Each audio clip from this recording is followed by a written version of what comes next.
A lot of countries around the world accept US dollars for commerce. In some countries, the people would rather have US dollars than their own country's currency. How did the US dollar become the world's currency? And will the current stimulus measures weaken the US dollar? Before any type of currency existed, a system of barter was used to directly trade goods and services. For example, if you knew how to make bread, you could trade that bread to a chicken farmer for some eggs. This system had its drawbacks, such as being very slow. To get something, you would have to first find somebody that had what you were looking for, and then you would have to have something to offer them that they wanted in exchange. This also made the value of things wildly inconsistent. One person might think a loaf of bread is worth 2 eggs, while others might think it's worth 4. One of the greatest things about currency is that it helps speed up business transactions. From buying eggs to building skyscrapers, it's all done with the same currency. It also gave steadiness to the value of things. Sure, some things are priced a little bit different at certain places, but in general, the prices do not widely range for the same product within the same area. The first officially minted currency was in 600 BC, in Lydia, which is now Western Turkey. The coins were made from electrum, which is a naturally forming mix of gold and silver. These coins were stamped with pictures, each representing a different value. The use of currency helped increase Lydia's internal and external trade and soon made it one of the richest empires. The first use of paper money was in ancient China, around 700 BC. Just like the US bills we have today, the Chinese bills had writing on them, but instead of saying "In God We Trust," theirs came with the stern warning of those who are counterfeiting will be decapitated. In Europe, the first paper money was actually issued by the colonial governments in North America.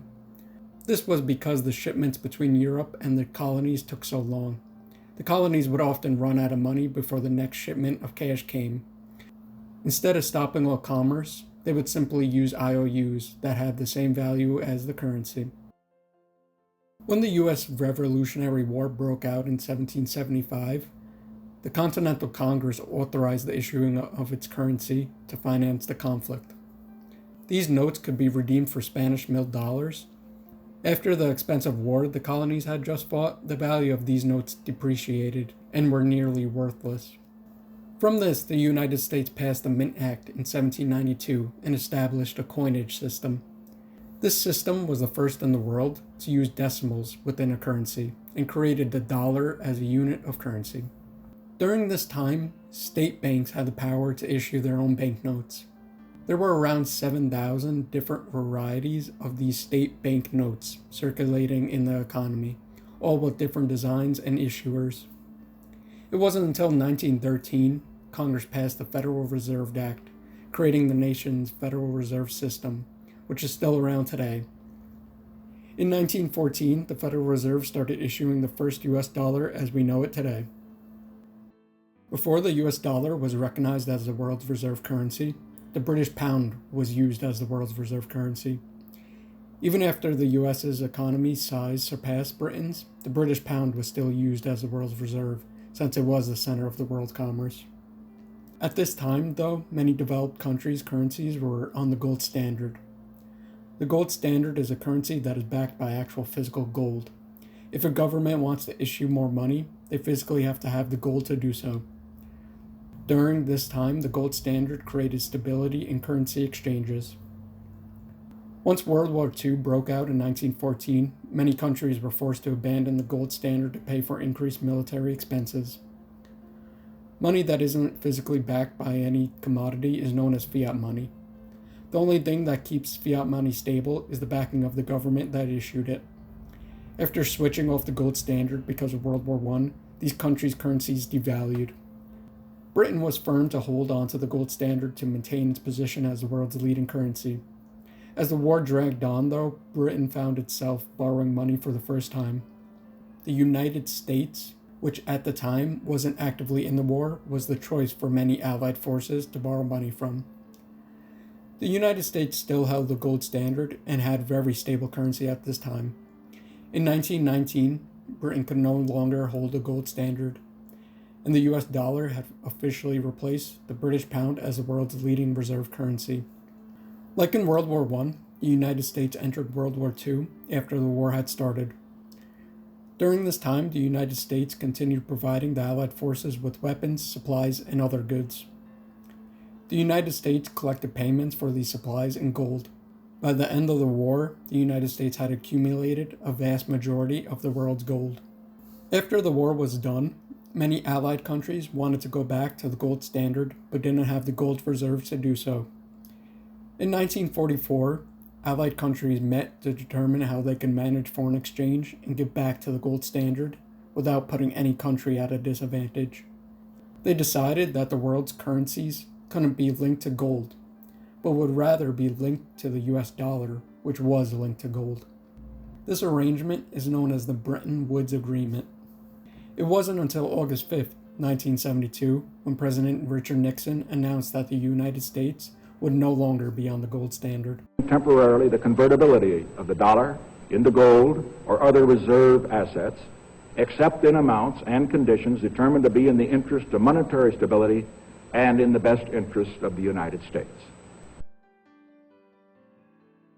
Today, more than 61% of all foreign bank reserves are denominated in US dollars, and nearly 40% of the world's debt is in dollars. The reserve status of the US dollar is based largely on the size and the strength of the US economy and the dominance the US has in financial markets.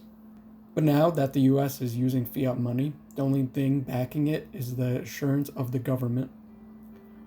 With the use of fiat money, it gives the Federal Reserve more flexibility to manipulate financial policy to steer the economy towards growth. They now have the ability to create more money with nothing physically holding them back. We are seeing this today with the $2 trillion stimulus package. Having the ability to create money at a whim also has consequences. Since there is more money being created, it means that the money that is already in the economy is worth less. This is known as inflation. Since the virus has created a lockdown, people can't go out and spend like they used to. People are more hesitant now to spend money as they are unsure about the future of their financial situation. This is causing online retailers and stores that are still open to bring the price of their items down to try to entice people to spend money. This is known as deflation. By issuing stimulus, the government is hopeful that it can curb deflation, and it will be enough for people to be able to get past their uncertainty and start spending again. They also hope with this stimulus package, people get back to spending faster when the lockdown is over. Despite large deficit spending, trillions of dollars in foreign debt, and the uncontrolled printing of the dollar, U.S. Treasury securities remain the safest store of money. The trust and the confidence that the world has in the ability of the U.S. to pay its debts have kept the U.S. dollar as the most redeemable currency for facilitating world commerce. Although, if this confidence in the U.S.'s ability to pay back its debt and inflation gets out of control for the U.S. dollar, it could have catastrophic effects to the whole global economic system, since the US dollar is the world's reserve currency. Eventually down the line, just like the British pound, the US dollar won't be the world's reserve currency anymore. But what would it be next?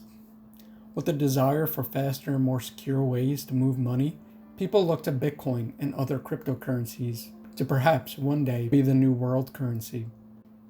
Do you think the gold standard is better than fiat money? Do you think the stimulus package will hurt the US dollar in the long run? What do you think could be the next world reserve currency? Or if you have any other comments, I would love to hear what you have to say. Thanks for watching.